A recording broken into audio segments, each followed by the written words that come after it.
Dobar dan, ja sam dr. Siniša Zovko iz Hrvatskog crvenog križa.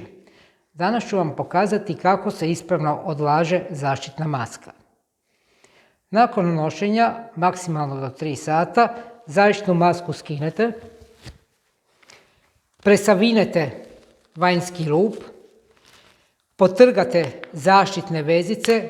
Zbog kojeg razloga? Zato jer tako čuvamo ekologiju, odnosno sprečavamo da se ptice i životinje u prirodi upletu u vezice.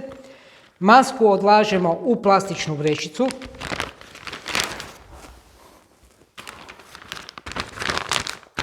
I to bacamo u smeće.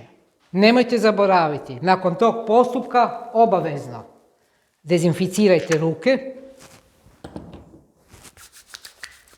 ili ih operite vodom. Ispravno odlaganje maski također je vrlo bitno za sprječavanje širenja COVID-19 epidemije, kao i za očuvanje ekološke ravnoteže našeg svijeta. Hvala.